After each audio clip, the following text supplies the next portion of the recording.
Hello, everyone. Thanks for joining our show today. We are doing our AskAVC show in the Heartland again, and we're today from Louisville. So I'd like to welcome Larry Horn and Jackson Andrews to the show. You can see they're right here together, a real duo, good-looking duo joining us. So I want to say a few words about what this show is about. It's a Q&A show, so you get your chance to ask questions and chat with Larry and Jackson, and you get some opportunity to talk with me as well. As you can see, we've done quite a few shows in the Heartland, which are synced up with my new book, Silicon Heartland.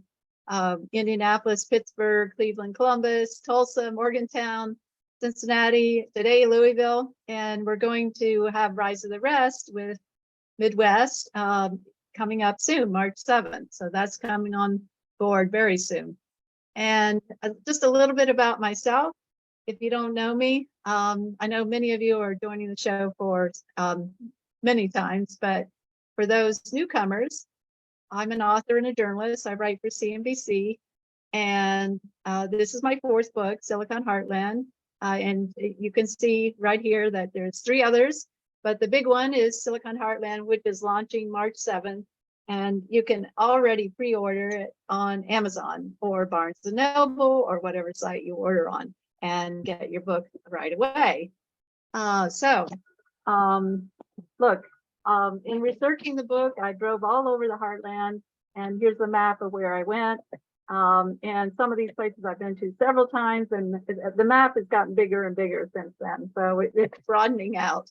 But it's been a great journey to learn what's going on in the Heartland, to write about the spread of Silicon Valley nationally and the spread of venture capital nationally as well. And that's one of the reasons I wrote the book, is because I could see this trend happening, and I could see VC building and tech building in these hubs that were once overlooked. So I share a little chart here which I thought was very telling about the top Heartland tech talent markets, and you can see where the growth is. I highlighted Louisville right here, 31% growth rate in the tech talent pool over the past 5 years. That's really high.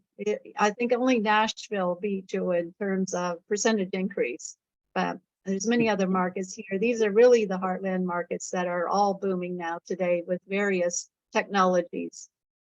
And so, as I mentioned, venture capital is one of the drivers. So one of the reasons I wrote the book is because I noticed that the venture capital in the Heartland had mushroomed quite a bit, 4 times growth over the past decade, with many leading venture capital firms joining in, like Drive Capital out of Columbus, High Alpha in Indianapolis, Pittsburgh, Endeavor, Midwest, and many incubators and accelerators too. So today we have 2 of the stars of the Louisville community joining us. Jackson is the fellow with the pinkish shirt on and the vest. So that's Jackson. He founded Endeavor Midwest, and he's the founding managing director. He founded it in 2014, 2015. It's a global organization, and Jackson leads the Endeavor group throughout the tri-state region, which is Kentucky, Indiana, Ohio, and he's kind of the rock star of Louisville, from what I understand. And one of his great deals is App Harvest, which had a NASDAQ IPO. Yay! So we'll get to hear a little bit more about Endeavor and their Midwest milestones. You can see here the revenue generated by Endeavor entrepreneurs in the Midwest, and the capital raised by Endeavor Midwest entrepreneurs in the Midwest, and this new fund, Endeavor Catalyst, which is backing Endeavor supported entrepreneurs. Okay, let me get to Larry. Larry is here with the glasses, and Larry is the executive director of Amplify Louisville. I love that name. And they're both good names, Endeavor and Amplify. And today I also learned that, every hub needs its own name, so its own identity. So I learned today about NuLu. and the different spellings of it. So that's great to get the identity right. So it's what is it? NuLu or N? That's right. Yep. NuLu. Okay. Because originally I had an NEWLOU with my editorial hat on, but I wasn't thinking branding. So the branding is NuLu. And that's this whole area that's east of downtown Louisville, and it's booming. And Larry's helping to amplify it. That's right. Yes, with this organization that helps to boost startups by connecting them. And Endeavor does a lot of the same kind of work, but on a global scale as well.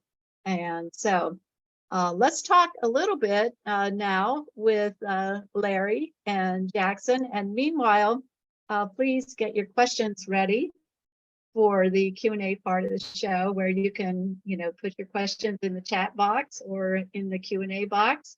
That's open for you.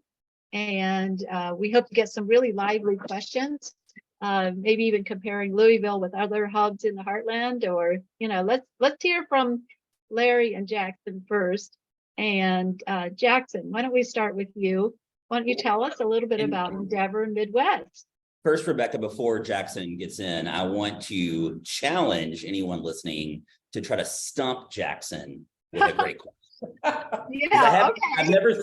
I've never seen it done. The man cannot be stumped. So I challenge the listeners to give it a shot. We'll say that. Okay, that's very good. I like that. Maybe I can even. Maybe you could do that. Maybe I could do that. Right. Yeah. So Jackson, what's the climate like in Louisville right now for tech startups? I mean, I'm hearing it's really challenging now to raise money, and unicorns are pretty much dead this year.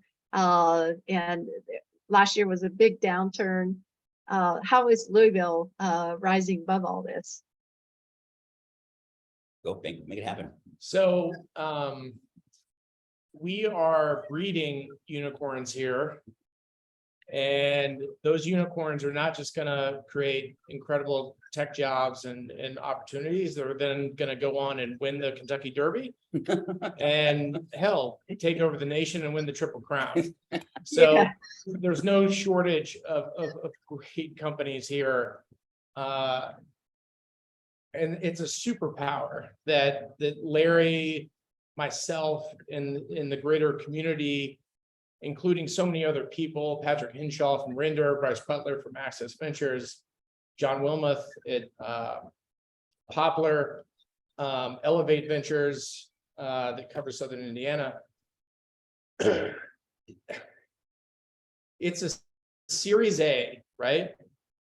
It's a market that's a Series A investment, and everyone's not in on the secret yet. So for us, to some degree, it's not even fair, because we're seeing just amazing entrepreneur, amazing company after amazing company after amazing company, and every time you think we've run out, there's not another one. What are we gonna do? Guess what? There's always another one. So it's a fantastic place to be, because it's overlooked. And it's not overpicked like in Austin, Boston, New York, or Silicon Valley. Austin, Boston, New York, and Silicon Valley are overpicked. We're not overpicked. And that includes Louisville, that includes Cincinnati, that includes Indianapolis, and a lot of other of these markets. But certainly here on the ground in Louisville and the other markets that we mentioned, we actively have about $572 million in active fundraising going on right now, just within the Endeavor universe. Here, I don't mean globally. I mean, we operate in 41 countries, 8 US markets. We were the second US market. Just in this market, That's a good number. $572 million in fundraising activity that is currently in process or recently closed. Just here. And all of this happens below the radar, below Crunchbase and PitchBook, because companies here do a funny thing. They get customers. They finance their company through revenue. And by doing so, when they do raise funding, they're not in the same circles that a lot of these other kind of coastal companies are. So they just quietly raise the growth round that they need, and they move on and they go about their business. So it's a very exciting and robust market. And we wouldn't be here, right? Endeavor wouldn't be here. I wouldn't be here if there wasn't activity. And there's more than enough to deal with. I mean, it's incredible. It's really exciting. And it's exciting that it's under the radar. Well, that's good because, Louisville has all these images, right, of bourbon and thoroughbred horse racing, Kentucky Derby and all that, but it's really not known that well for startups.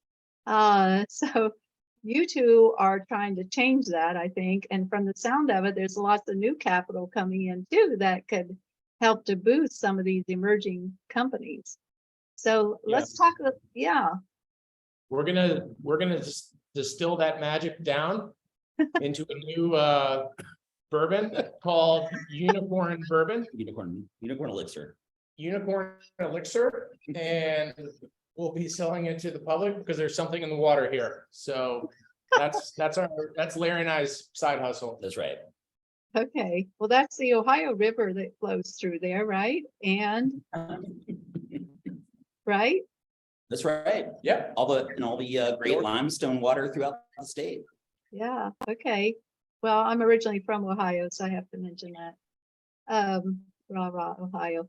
But that's part of your market, this whole tri-state market that you're going after of Indiana, Ohio, and Kentucky. And that's a smart strategy to go beyond Kentucky, I think, and kind of expand out like an octopus, right? So Jackson used to talk about when Endeavor was really expanding out tri-state about the power and the density between those three cities as a competitive advantage to kind of some of these more dense coastal cities. Right. People forget that Louisville, Lexington, Cincinnati, Indianapolis are roughly all an hour and a half from one another, which is driving from one side of Houston to the other side of Houston. So even though it sounds like this massive geography, the cities are actually pretty tightly clustered. And if you think about Endeavor globally, right, it's a network. We're in 41 countries. Well, this is just a microcosm of that network effect. If you drive more connectivity across, these four metro areas and everywhere in between, you drive more opportunity and things happen. And again, things are happening. So where's this new capital coming from? Is this coming from these bluegrass angel investors that are out there? Where's the funding coming from? Yeah, where's this new capital you talked about? 572 million. Not new capital. It's honestly, a lot of it's coming from the coast. That's seeking opportunities in markets that they have overlooked for too long. Yeah. And now they're catching up that that can't persist. A lot of that capital is starting to form here in the region, but it's a yes and moment, right? We need much more regional capital, and we need to continue to foster outside capital coming in. It's a yes and strategy. It's not a either or, right? We need the coast to keep investing here, and we need to invest in ourselves so that we can match and be a legitimate partner, with the coast. But that capital formation is also continuing to grow. And again, you can see it with the work that Larry's doing, with Render, with Amplify, but also in partnership with Render and a number of other organizations where people are seeing that if we don't invest in ourselves, we're kind of passing our best opportunities to the coast. So now we're co-investing more than we ever have in the past, and that's fantastic. And we want to continue to see that happen. Okay, that's good. Well, Larry, from your perspective, what does Sure. Louisville offer that some of the other Heartland hubs don't? Well, I mean, I think first, if you think about the dynamic between our two organizations, I mean, we're blessed to have Endeavor here, have Jackson's work funding these scaling companies. You know, Amplify, we work kind of on that beginning side, kind of the idea to the seed stage round companies. Right. And you talk about a lot of the funding. I think that is where, you know, that comes from a lot of generational wealth that's in our community. Yeah. Not as organized capital. Just more of the, you know, high net worth individuals that either have a passion for the problem or that true angel for the founder. So I do want to think when we talk about a lot of the money for the coast that comes in, we start to see it at the end of the life cycle. But what's great for us is we have an organization like like Endeavor to be able to kind of shepherd on to then be able to get connected to that global network that's so powerful. And so to your question, anyways, I wanted to mention that because I think that there is this myth that there's no money in Louisville and that there's no investment being done.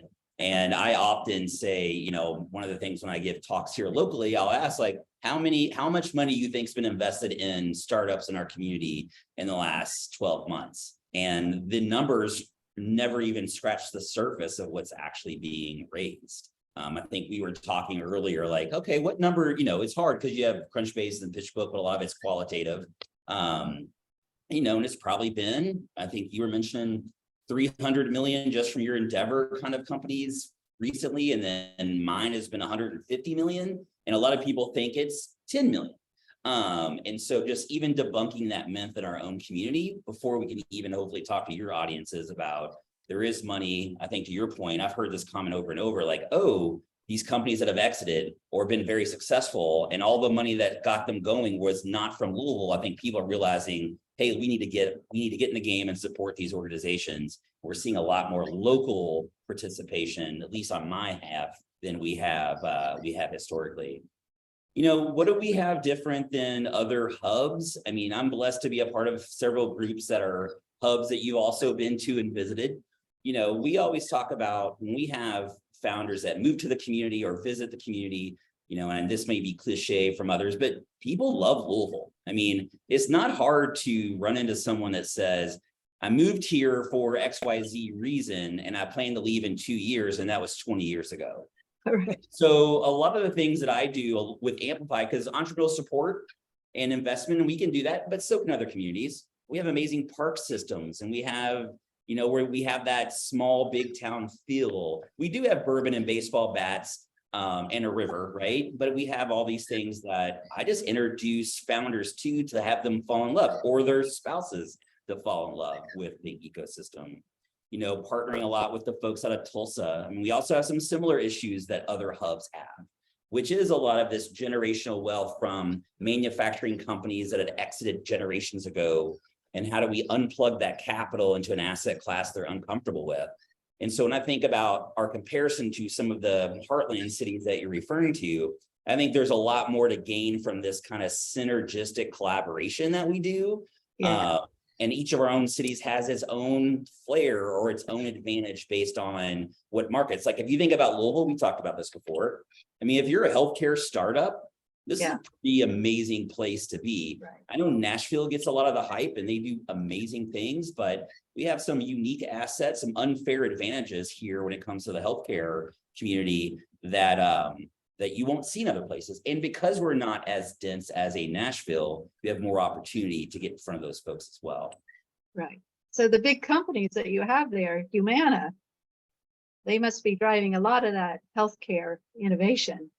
Humana, the Look global. no farther than Aaron Ganny Yeah. and his company Behavior. They just successfully closed a Series B round with Optum Ventures leading it. And then they acquired the assets of Oxford VR out of the United Kingdom. Previously to founding Behavior, Aaron was the CTO of Humana. Kyle Green with Handle just signed a very substantive deal. This is all public with Vizient growing extremely fast. Julia Reagan with RX Lightning. RX Lightning is based in Southern Indiana. And they just announced 175 new jobs. So this is an interesting macroeconomic environment, to be sure. And companies here are thriving, growing, adding jobs, closing rounds in a quote unquote, VC desert where people aren't writing checks. Well, guess what? They're writing checks here. So the Okay. opportunities are the opportunities are there, and the entrepreneurs and the companies here are growing. Yeah, because I was just listening in on the webinar yesterday from CB Insights, and they were giving the rundown of venture capital from 2022, and it was pretty bleak. And so, maybe Louisville is the counterpoint to that. It's I bleak don't for know. some, it's not bleak for us. What? He said it might be bleak for some, but not, we have a lot of really great companies thriving. And I think your point about Humana is, having, to Jackson's point, I always say, how do we unlock people from the matrix of the corporate towers, right? And Aaron Gani is a perfect example of experience, large corporate work, saw pain points, had a good solution, spinning out. So we're lucky to have like big companies like a Humana that produces these subject matter experts that are looking to solve unique issues and understand how to navigate the Death Star of the large corporation. So like from an innovation standpoint, that way Humana has been invaluable, but so has many of the other kind of bigger healthcare companies. It's how do we cultivate those individuals? How do we support them? How do we help them make that leap from corporate to startup life? That's a lot of work that we do, and from a culture building piece of our community. And so our large corporates, yes, of course, great information. I actually tell founders, especially on my end, don't look at Humana as your first customer, right? Because just by their nature, they have a lot of firewalls in place, so you can't break their systems. But we have a wonderful amount of $10 to $100 million companies that are, probably still founder and owner led, don't have an innovation team, but are looking to innovate. And I think that's where a lot of our founders are finding success, is how do we connect them to those customers, or those potential customers, to help traction, get revenue, do those things. Because the Humanas of the world, though they have been very kind to a lot of startups, unintentionally might kill that burn rate from the amount of time it gets through just legal. To be Right. Yeah, that's the hazard of dealing with a huge corporation like that. They may have the resources, but the bureaucracy can kill you. No matter what market you're in, right? Right, It's sure. not a Humana No, it's not a thing. Humana thing. If Right. you're in No. Cincinnati, P&G, great Yeah. company, but big companies that are Fortune 50 businesses, have a different process. When you're scaling a startup to a growth stage company, the majority of your customers are actually not going to be in the city in which you reside. They're going to be somewhere else. Mhm. And that's a good thing. We talk about healthcare, but then you can think about companies like Interact or El Toro, which are not in healthcare at all. One's in IT services slash IT education, and the others it's really a data analytics company, but El Toro's primary product is ad tech, advertising technology, which no one would think, why would an ad tech company be in Louisville versus, well, it's here because that's where the founders are from and they started it. And this company is growing like crazy. continues to grow like crazy, and we're not talking like small number on top of small numbers, we're talking big numbers on top of bigger numbers. Reinvesting in the community and doing great things, and nobody cares that they're headquartered here. This is also kind of, I think, almost a local fallacy, not an outside fallacy. Nobody cares where you're headquartered. Yeah. Right? Nobody cares where you're headquartered. If you're doing a good job, if you're delivering a product that people want, they don't care where you're headquartered. When Climavision closed $100 million financing round with TPG, the Rise Fund, it was never a question where you headquartered. You can't be headquartered.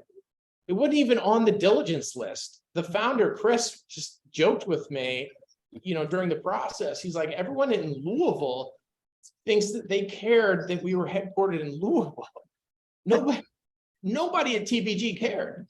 It wouldn't even, that was not an important factor. They're like, great, that's where you are, whatever, let's go. So yeah, that's an interesting point because anything, anywhere. Right. Yeah, I think it's an interesting point because Silicon Valley has dominated the tech scene for so long, and it's dominated the venture capital scene for so long as well. But now with remote working that happened and this whole COVID experience and people spreading out and talent moving to new locations, you must be seeing this kind of trend happening in Louisville where people are, I know one of my business contacts picked up and moved from Silicon Valley to Louisville not too long ago, and he's thriving. Another one of my business contacts from Silicon Valley moved to Tulsa, and he's thriving. So, this is happening. Right. And yeah, you must be seeing this as a factor in the kind of startups you're seeing and the kind of energy you're seeing in the market. Yeah, I mean, I can say from my end, we saw a lot of that during COVID, right? Working for Google X, working for Facebook, working for whomever, and they moved back home during COVID. Yeah. Now what's been great, they still work for those organizations, but they become mentors, they become advisors, they go to the startup meetups. Right. They expand their network to our founders here. They start side hustles, right? And there's even some that are starting to start their own businesses here now. So that has been a real, a silver lining of such a horrible event has been the influx of talent that had left previously are coming home to bourbon and baseball bats to grow a really vibrant tech community. And so I think a lot of them, and with the future of work kind of being different based on the companies they work for, may not have to move back to those coastal areas where those headquarters are and continue to work here. Right. But And talent is still always all of our issues, right? Like I love that stat you showed in the very beginning, 31%. A lot of that comes from some of this conversation, but like most cities in the Midwest, we still, to all of our points, we have to get over for our own local community of you don't need to leave to find the really sexy, challenging opportunities. They're actually right here. And that's what our roles are as organizations, is making sure we make that connection between the startups doing hard challenges with cool people are in your backyard. We just got to make them connected. Sure. Well, that was one of the exciting things that I experienced on my road trip on my several road trips throughout the Heartland, going from one city to the next and interviewing leaders and from the entrepreneurial and startup and business leaders, and just getting a feel for each one of the markets. And I could see that things were changing, that Silicon Valley, where I've been based for 10 years, is not the be all and end all so much anymore. So that was kind of encouraging for me because I'm originally from the Heartland, and I want to see Ohio, right? Yeah, southeastern Ohio. I want to see it develop more and more. So gosh, there's so many good questions here. Thank you so much for these questions. So Rebecca, before you move to the next question, I think it's interesting. We were actually having this conversation with the call because one of my partners here at Amplify lived in Silicon Valley a while. Jackson visits often, and it's a phenomenal place to visit. but now you can just visit there and you can still Yeah. work from here in your time and, not have to pay, whatever it is for Right. per square foot. Right. In San Francisco. So, Right. At some point I may move from Silicon Valley, but I keep putting it off year after year. So mainly because I'm too busy to even can't make the time handle a to do move. that, right? Yeah. Okay. So, well, the first question here, we partly answered, but, on the cost of living and the cost of talent are attractive. What's missing? Is there enough engineering talent there, enough other talent there, other issues to, Louisville attracting more entrepreneurs to build businesses and scale up? And Jackson, I liked your point about scaling up rather than starting up. Scale up is a good term. And I think Louisville can excel in that area.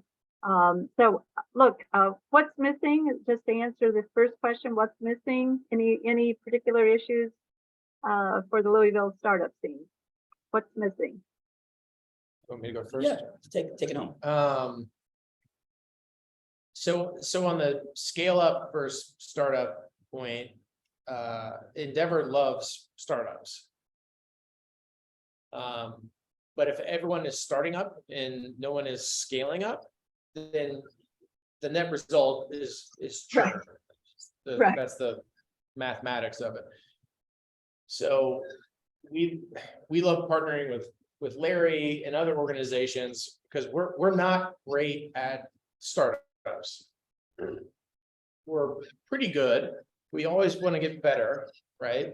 But we're pretty good at that scale up phase when they start to break out of the pack. When Larry calls me and says, "Hey, this entrepreneur, this company looks really promising. Take a look at them." Full stop. We want to take a look because if that company breaks out of the pack, it potentially becomes the next Humana, the next Texas Roadhouse, the next large company, employer, etc., in the community. So that's why scale up is very important to us. Do we have deficiencies that are different from everywhere else in the country? No.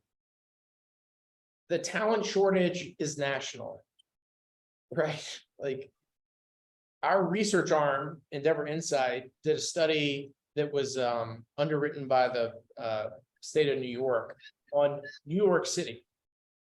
And their number one challenge was talent. Mm-hmm. So the notion that talent is some kind of a city-based issue, we believe is just a total fallacy, right? It's just a national and global competition.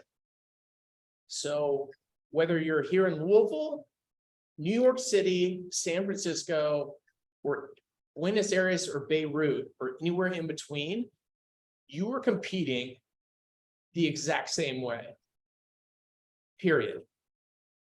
So no, there's no hardship or kind of penalty for being in Louisville or Cincinnati or Indianapolis versus any of these other markets. We're all competing. And so that means if this is where you want to be, you can build as big a company as you want, as opposed to San Francisco or New York, which are wonderful places. If that's what you want to do, great. But there's no deficit here, right? There's only upside. And by the way, it also is going to cost you, I don't know, what, like a third? A quarter? Right. I mean, it's way more efficient to build in this part of the country. Mm-hmm. So the talent issue is an everywhere issue. But if you want to build, and this is the place you want to be, you can build here and it's more efficient and more affordable. Yeah, real estate costs are, I'm sure, much lower for rentals and home purchases. Well, I think like you said, the cost of living is cheaper here. The pay rate and the insurance and things like that are less expensive here. Uh-huh. And, I think that's important for us as we look at, we talk about tech talent quite a bit, but we also have to keep in mind trailing spouses and families and the other pieces. And so when we think about building a community that is warm and welcoming for tech talent, either homegrown or traveling in, we have to think about that whole situation of the founder. And I think we could job that. Yeah, it's a family issue for many of these entrepreneurs. And so having things that are fun for the family, for the wife to do, jobs for everyone, and education, those are all important ingredients. Right. So, okay, on the coastal VC issue, we talked a little bit about that, but I still see that New York, Silicon Valley, and Boston claim about 3/4 of the money available for startups. That may be shifting a little bit more, but are you starting to see, and I think, Jackson, you did mention this, that you're starting to see some coastal VCs investing in the middle of the country. So which ones are you seeing coming that are looking at Louisville companies? I'll punt over to Larry. Look, we're seeing a number of firms. I think what is most important is not just Louisville, but across kind of the quote unquote Midwest or Heartland or whatever the moniker is. Capital is forming regionally and locally at a higher rate and a higher velocity than it has in the past, because they've realized that when Sequoia leads around in a company and then that company exits, those proceeds go back to California, and most of those proceeds aren't reinvested in the community. And there have been enough examples at this point where those that have capital are starting to see that they're missing out on opportunities to kind of the coastal folks, and that's not a good feeling. And that's good for competition. That's a good marketplace. Where it's like, wait a second, I want Sequoia to invest in a company here, and I'm using them as a generic term because everyone knows them, but but wait a second, why didn't we participate? And so now you're starting to see that, to credit my friend Patrick McGinnis, who coined the term FOMO, fear of missing out. Patrick's awesome, he's great. But you're kind of getting FOMO, you're getting fear of missing out. Like, wait a second, like we've been on the sidelines and we haven't been participating in the very best companies that are right in our market. So we need to participate. And so that trend line is accelerating. Even in this macro environment, it's accelerating, where folks do not want to be on the sidelines and just let the coastal money take the best deals. We know about the best deals here before the folks on the coast do. So we could probably participate in them. And so And to your point, keep the money here, returns here. Again, working with mostly, I did a seed stage companies that don't get a lot of VC traction, but there's a lot of regional deal flow that comes in, M25, Drive Capital, Elevate Ventures, M20, those companies. Access Ventures. I mean, so Render Capital. Think about Poplar here locally, those funds, and then family offices, right? I think, again, we have to think about being in the heartland, and not always having that attention from the coast, though obviously it's increasing, is where do we find that capital for startups? And it's in a variety of different places. So, but yeah, so I think there's a lot of participation regionally from VC firms. On my end of it, I think Jackson sees the Sequoias and Bains and those folks on the Series A and higher. But again, I think it is Jackson's points well taken, right? It is, let's start participating in our own companies, and because everyone else is starting to pay attention. Right. Yeah, the story's getting out there, right? With more and more voices. And I'm adding my own voice with Silicon Heartland. Right. So, look, another issue that arose that I noticed. I'll get this out there. Maybe we should. Yeah, right. Keep yourself. Let's be the best kept secret. All right, Oh, Rebecca. you want to keep, all oh, this. you want to keep it as a secret, huh? Well, it's too late, I think. It's too late. We're recording this and we're putting it on our YouTube channel, so it's gonna be Out seen there everywhere. now. Okay, so every market that I visited has a tech cluster, and Louisville no exception. So now many of them are excelling in a certain specialty. So what you already talked a little bit about health tech. Mhm. Are there other areas where Louisville excels in a particular technology? I get asked this a lot. I mean, health tech is a big one, for obvious Yeah. reasons that we talked about. Yeah, But it's interesting, we get a lot of outdoors tech companies. We get a lot of ad tech companies. yeah, We've had a big investment from Microsoft with Future Work Initiative, so that spun up some AI companies. okay. And so, Cybersecurity. cybersecurity, right? Cybersecurity? Yeah. Even to the point that the local university is going to create a cybersecurity program just to kind of Oh, really? support this growing need for these companies. So it's Huh. been, though we have our verticals, I mean, obviously, like, look, they were also the home of Yum and Papa John's. So there's a lot Yeah. of food delivery tech and logistics. Think about SKUVol. And SKUVol, right, incredible success story. right. Recent Who- exits. Who's that again? SKUVol.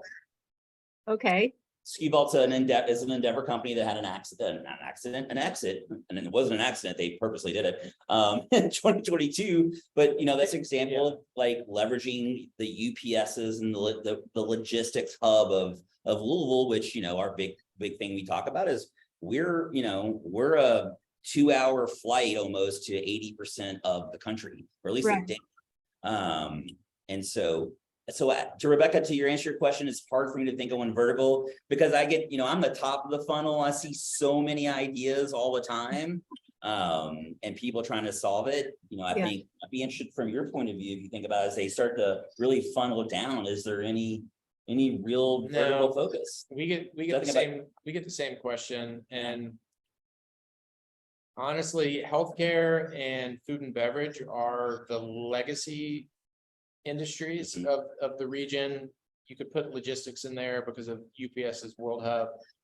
It's the 8th busiest shipping hub in the world. We won't know what the next kind of industry winner will be until one of these companies becomes the next Humana, right? right. We were not a healthcare city until Humana became Humana. We weren't a food and beverage city until KFC became KFC, which became Yum Brands, that was Taco Bell and Pizza Hut and a bunch of others. But these were all entrepreneur-led businesses. So if El Toro ends up becoming the next Humana, then suddenly we could flip to a very ad tech and data analytics centric community. If Julia Reagan and RX Lightning become the next Humana, then we could be very much in that healthcare world, but extremely software driven. It kind of depends on who becomes the biggest winner. And the beauty is there are a lot of chips on the table, and we don't know which one is going to necessarily truly become that breakout, but one of them, not even one of them, a couple of them are going to break out of the pack, not just from a startup standpoint. They're already beyond startup, right? These companies are scaling. One of them will become a monster in the best sense. I mean, and that will define kind of a lot of spin outs from a vertical standpoint. It could be Interact, right? Like it could be Interact, but until someone breaks out of the pack, you don't know. I mean, you don't know. I think it's interesting, like such a great point. And I think about the first thing that comes to my mind is like Exact Target in Indianapolis, right? That exit, those founders giving back, giving back to the community. This is kind of the business model of Endeavor, right? Is you've got these entrepreneurs and then they're the big bubble and everyone kind of sprouts from them. And when in Endeavor and what we do at Amplify, this culture shift is we are not just encouraging, we're almost demanding that there's this give back component when you're successful, because I think that's one of the things that's been lacking historically in our community. Mr. Jones, who was the founder of Humana, like he was the epitome of that in our community for decades. And I think the owners and the founders of the companies that you mentioned are the next piece of that.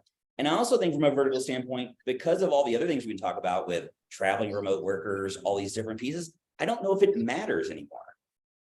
I think that you can build any, your point before with the Climate Vision, like you can build any company here. It's what are the resources we provide for you? Yeah, we've talked about healthcare, ad tech. Yeah.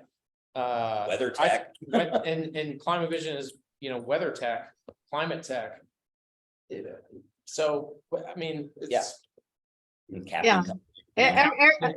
Captain is insurance tech. Yep. Demetrius Gray, I mean, he's raised over $100 million and is doing great things. So.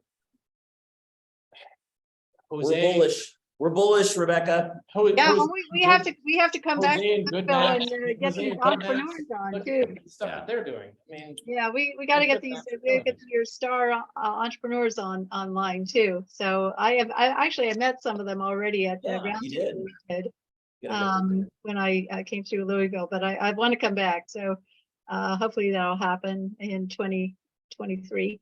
Okay, so here's one about expectation and the confidence factor. Okay, this is something that I've heard quite a bit about entrepreneurs in the Midwest, is they're not exactly real out there or demanding like you might find in New York City, for instance. So and they may not be have as much confidence, or just their vision is not quite as expansive as you might see elsewhere. So how do you tackle that issue? Yeah, how do you tackle that issue? I don't see that. I mean, Okay. I see founders with, well, let's not kid ourselves. No matter where you are, imposter syndrome runs rampant everywhere, right? We know this from founders. We focus on mental health and well-being of founders, but we have founders here that have just as much vision as anyone you would compare them to. Maybe there's a density piece of this, so you don't see that. I often joke about one of the things that we struggle with in the Midwest is the bless your heart mentality. And a lot of that is from investors and from mentors of like, we are kind. We think we're being kind by sugarcoating and saying bless your heart, where we're really causing detriment to the founders because of that. So we often echo like clear as kind. And so I think that you're saying kill the company. Yeah, or just like, hey, or it's like, from an investor standpoint, it's instead of going, hey, Rebecca, I love your idea. Come back to me when you are at 10,000 MRR or X amount of users, and we'll talk then. You walk out, I'm like, man, I have no desire. So she's not going to make it. Whereas first, like, hey, Rebecca, this isn't for me. You're too early. You should go see my friend Jackson. He invests in this type of stuff. Like, that's a culture change and a mentality shift that we have to get to. Same thing with mentors. I always say, one of the wonderful things about Louisville is you can grab a cup of coffee with almost anyone. But one of the down things about Louisville is you can grab a cup of coffee with almost anyone. And sometimes that is from a founder when you don't have very much money or time is a precious, asset that you don't have a lot of. Getting people to the right resources and the right connections is something we should be pushing more of. But everybody wants to like, yeah, let me hear. We're nice. We're kind. It's the Midwest. But I have founders that don't tolerate. I mean, I know plenty of founders that just don't tolerate that. And they just realize they have the vision to drive and the willingness to drive those companies forward, even without all of the more kind of density advantages that you might see outside of the Midwest. Okay.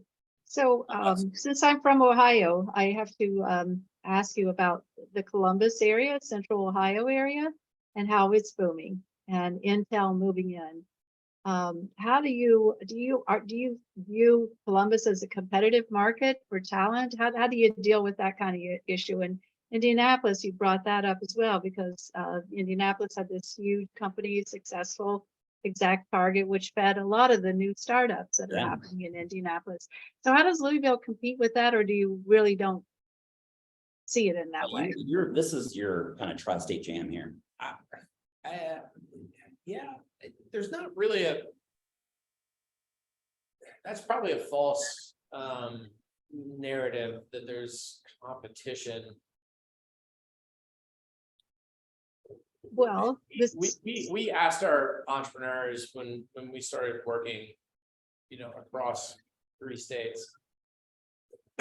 And again, they want access to the best resources and the best talent that they can get. They really don't care if someone's based in Columbus or Indianapolis or Cincinnati or Louisville or Lexington or anywhere in between. It's just another access point. It's another node in the network. So if you think about it as a network effect, the higher connectivity, the better for all the entrepreneurs. The entrepreneurs will pick their city-based place on a bunch of reasons that probably have very little to do with business or tax incentives or whatever. It's where they're from, it's where their partner's from. So they're where they are because they want to be where they are. Do they want to be connected into a network across these markets?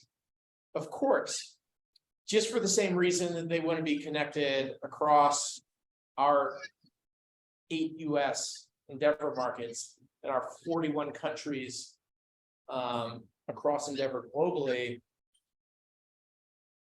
We have not found that entrepreneurs have this kind of almost materialized friction about, city versus city. The politicians will say, well, it's us versus them. The entrepreneurs don't care. That does not affect their P&L. They want the best resources. They want what they can get access to. right. And if that's a great entrepreneur in Columbus versus Louisville versus Indy versus Cincy, whatever, they don't Right. care. They're going forward. The politicians care about that stuff. The Yeah, entrepreneurs don't. so it's an economic development issue. It's maybe not so much an entrepreneurial issue. Yeah, I think our chamber probably looks at that differently, but I think we talk about often, we want founders to win and get to those resources as easy as they can. And I see this as like, if someone wants to move to Columbus because maybe there's an insurance company that's the perfect customer for them that's going to do a pilot trial, like, here's all the people I know in Columbus, like, go. Because the idea is, to Jackson's point earlier, Columbus is 2 hours away. How do we make them feel supported and loved and wrap our arms around them no matter where they are in this area?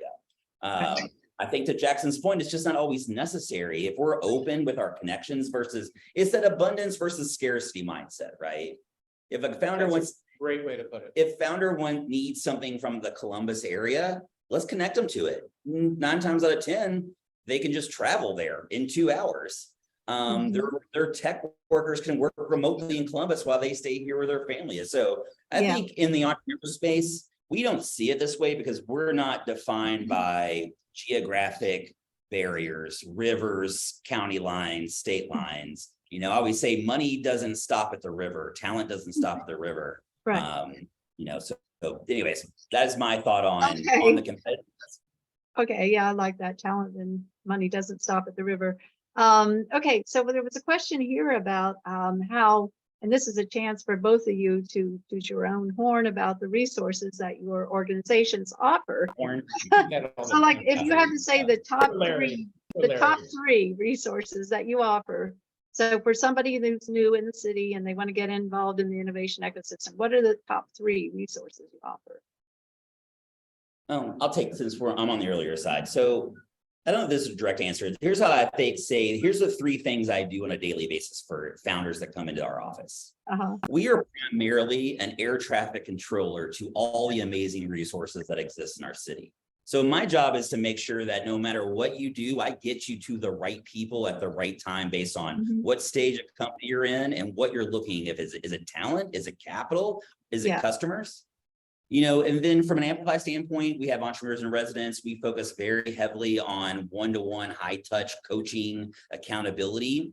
And then the last part, you know, I jokingly say is we're kind of your founder therapist group. You know, I spend a lot of time talking through the challenges of not the business part, though we talk about that often, but is just that mental wellness, mental well-being. How do you operate with your family, your co-founders, your stakeholders, your investors? How do you have someone that you can trust and talk to help you navigate, or at least sometimes just listen, right? Right. Well, everyone needs somebody to lean on. 100%. So that's good that you're offering that. Okay, so I'm going to wrap things up, and thank you all for the great questions, and thank you to Larry and Jackson for being great presenters. And let me just share a few more points that I wanted to make before we close out. So if you enjoyed this show, then we've got a couple more coming up before I start my road trip in the Heartland. So I'm going to be doing again in my Honda Element, driving around from Heartland up to Heartland Pub and visiting them and putting on some events. So that's going to be fun. And then our next event is in-person event is LA, actually, because I am hitting the coast as well. I don't want to leave out the coast, and because we want all those coasts to invest in the Heartland as well. So if you enjoyed this program, please sign on to our Circle. That's our Circle membership. It's SiliconDragonVentures.com. It's the main website. We have a newsletter. We've got our events. We have VIP invitations, and sometimes we make introductions for people as well. So please join Silicon Dragon Circle and you can see where it is at SiliconDragonVentures.com. And obviously, hey, the book's coming out real soon. So you can pre-order it on Amazon or Barnes & Noble online. And once I get to Louisville or in your market, I'll sign it for you. And any final words, Jackson or Larry? I just have to share a fun fact that Larry Horn once beat Rowdy Piper in an arm wrestling match. Fact. Oh, you said you were going to say something shocking in today's. Heard it here first. Rowdy Piper. Really? I don't know who that is. Don't Google it. Don't Google it. Sounded impressive. Well, and I would just say thank you, Rebecca, for having us on. You know, I think, again, part of the things that Jackson and I are both focused on is letting not just our region, but nationally understand of the great secret that we've been keeping to ourselves for so long and the amazing startups and community that we have here in the Louisville area. Okay, well, good. Can't wait to go back. Thanks again. Thanks, Rebecca. Sincere thanks. Thank you very much. Okay, take care. Take care. Have a good Bye. evening. Bye. Bye-bye.